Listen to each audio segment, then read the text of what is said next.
Hi viewers, ಎಲ್ಲರೂ ಹೇಗಿದ್ದೀರಾ? Welcome to my YouTube channel. ಹಾಗೆ ಇವತ್ತಿಂದು ಶ್ರಾವಣದ ಶನಿವಾರದ್ದು ಲಾಗ್ ಆಗಿರುತ್ತೆ.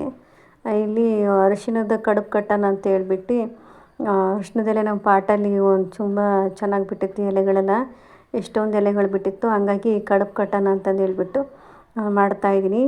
ಹಾಗೆ ನಾನು ಮಾಡ್ತಾ ಇರೋದು ಇದು ಫಸ್ಟ್ ಟೈಮು. ಅಂದರೆ ನಮ್ಮ ಅತ್ತೆಯವರೆಲ್ಲ ಮಾಡಿದ್ದಾರೆ. ನಮ್ಮ ಅತ್ತೆ ಹೇಳ್ತಾ ಇರ್ತಾರೆ ಯಾವಾಗಲೂ ಅರಿಶಿಣ ಕಡುಬು ತುಂಬ ಚೆನ್ನಾಗಿರುತ್ತೆ, ಮಾಡು ಮಾಡು ಅಂತ.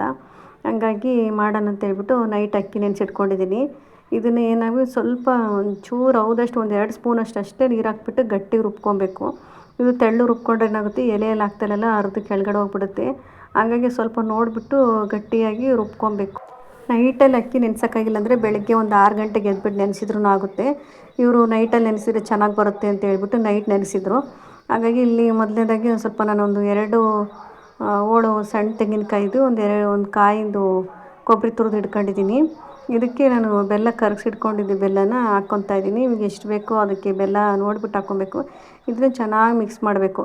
ಅದಕ್ಕೆ ಒಂದು ಚುಟ್ಕಿ ಉಪ್ಪು ಹಾಕ್ಕೊಂಡು ಒಂಚೂರು 1-2 ಏಲಕ್ಕಿ ಹಾಕ್ಕೊಂಡು ಚೆನ್ನಾಗಿ ಕೆಂಪು ಬಣ್ಣ ಬರಬೇಕು. ಅದು ಹಸಿ ವಾಸನೆ ಎಲ್ಲ ಹೋಗಿ ಚೆನ್ನಾಗಿ ಬಿಡಿ ಬಿಡಿ ಥರ ಆಗುತ್ತೆ. ಅಲ್ಲಿ ತನಕ ಚೆನ್ನಾಗಿ ಗಟ್ಟಿಯಾಗಿ ಫ್ರೈ ಮಾಡ್ಕೊಬೇಕು. ಇಲ್ಲಿ ತಿಳಿ ಸಾಂಬಾರು ಕೂಡ ಮಾಡಿದ್ದೆ. ಹಾಗೆ ಇಲ್ಲಿ ನೋಡಿ ಇಷ್ಟು ಗಟ್ಟಿ ರುಬ್ಕೊಬೇಕು. ಇನ್ನೂ ಗಟ್ಟಿಗೆ ಸಾಧ್ಯ ಆದರೆ ಇನ್ನೂ ಗಟ್ಟಿ ರುಬ್ಕೊಂಡ್ರೆ ನಡೀತೈತೆ. ಇಲ್ಲಿ ನನಗೆ ಸ್ವಲ್ಪನೇ ಹಾಕ್ಕೊತಾ ಇದ್ದೀನಿ. ಇದು ಸ್ಪೂನಲ್ಲೆಲ್ಲ ಹಾಕೋಕ್ಕೆಲ್ಲ ಹೋದ್ರೆ ಸ್ವಲ್ಪ ಹಿಂಗೆ ಎಳ್ಕೊಂಡಂಗೆಲ್ಲ ಆಗ್ಬಿಡ್ತೈತೆ. ನಮಗೆ ಕೈಯಲ್ಲೇ ಹಾಕಿದ್ರೇ ಕಂಫರ್ಟ್ ಆಗೋದು. ನೋಡಿ ಇಲ್ಲಿ ಇದಿಷ್ಟು ರೆಡಿ ಮಾಡ್ಕೊಂಡಿದ್ದೀನಿ.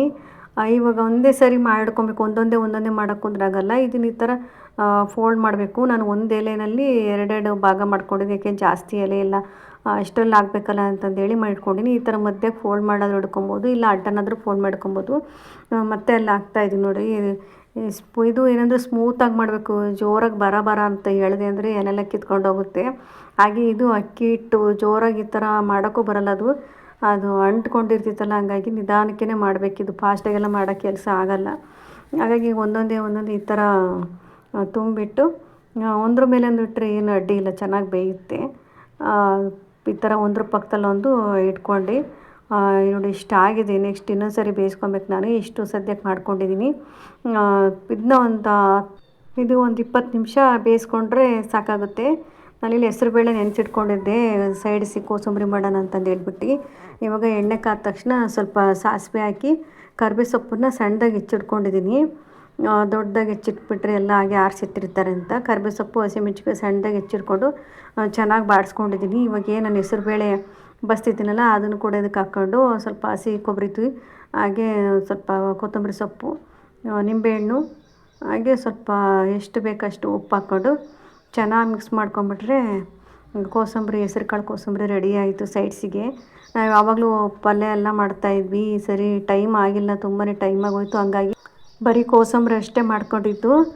ತುಂಬಾ ಚೆನ್ನಾಗಿ ಬಂದಿತ್ತು. ಅಕ್ಕಿ ಕಡುಬು ಮತ್ತು ಕೋಸಂಬರಿ ಸಹ ಚೆನ್ನಾಗಿ ಬಂದಿತ್ತು ಈ ಸರಿ. ಅದಾಗೆ ಹಾಕ್ಬಿಟ್ಟು ತೋರಿಸ್ತೀನಿ ಎಷ್ಟು ಚೆನ್ನಾಗಿ ಬಂದಿತ್ತಿದು. ಹಾಗೆ ಒಂದು ಸರಿ ಅಕ್ಕಿ ಕಡುಬನ್ನ ಟ್ರೈ ಮಾಡಿ ತುಂಬಾ ಚೆನ್ನಾಗಿ ಬಂದಿತ್ತು. ಇವಾಗ ನೋಡಿ ಸರ್ವ್ ಮಾಡಿ ತೋರಿಸ್ತಾಯಿದ್ದೀನಿ ಎಷ್ಟು ಚೆನ್ನಾಗಿ ಬಂದಿದ್ದು. ಹಾಗೆ ಇಲ್ಲೆಲ್ಲ ಕಡುಬು ಎಲ್ಲ ಬೇಯಕ್ಕಿಟ್ಟು ಕೋಸಂಬರಿ ಎಲ್ಲ ಒಗ್ಗರಣೆ ಮಾಡ್ಕೊಂಡಿದ್ದಾಯಿತು. ಪಾತ್ರೆಗಳೆಲ್ಲ ತೊಳೆದ್ಬಿಡ, ಈಗ ಎಡೆ ಇಟ್ಬಿಟ್ಟು ಪೂಜೆ ಮಾಡಬೇಕು. ಅಷ್ಟರಲ್ಲಿ ಇನ್ನೂ ಸ್ವಲ್ಪ ಕಡುಬು ಬೇಯಿಸ್ಬಿಟ್ಟು ಪಾತ್ರೆಗಳೆಲ್ಲ ತೊಳ್ಕೊಂಬಿಡೋಣ ಅಂತಂದು ಹೇಳ್ಬಿಟ್ಟು ಎಲ್ಲ ತೊಳಿತಾ ಇದ್ದೆ. ಆವಾಗ ತೊಳೆದಿಟ್ಕೊಂಡ್ರೆ ಜಾಸ್ತಿ ಪಾತ್ರೆ ಆಗೋಲ್ಲ. ಒಂದೇ ಸರಿ ತೊಳೆದಿಟ್ಕೊಳ್ಳೋಕ್ಕಿಂತ ನಮಗೂ ಸುಸ್ತಾಗಿ ಹೋಗ್ಬಿಡ್ತೈತೆ, ಮಾಡೋಕ್ಕೂ ಬೇಜಾರಾಗುತ್ತೆ.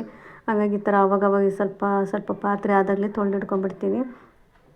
ಹಾಗೆ ಇದು ಫಸ್ಟ್ ಟೈಮ್ ಮಾಡ್ತಾ ಇರೋದ್ರಿಂದ ಯಾವ ಥರ ಬರುತ್ತೇನೋ ಅಂತ ಅಂದ್ಕೊಂಡೆ. ತುಂಬಾ ಚೆನ್ನಾಗಿ ಬಂದಿತ್ತು. ಹಾಗೆ ಇಲ್ಲೊಂದು 20 ನಿಮಿಷ ಬೆಂದಿದೆ ನೋಡಿರಿ. ಎಷ್ಟು ಆಯಿತು ಟೈಮಾಗಲಿ ಒಂದು 20 ನಿಮಿಷ ಮೇಲಾಯಿತು ಬೇಯಕ್ಕಿಡ್ದು.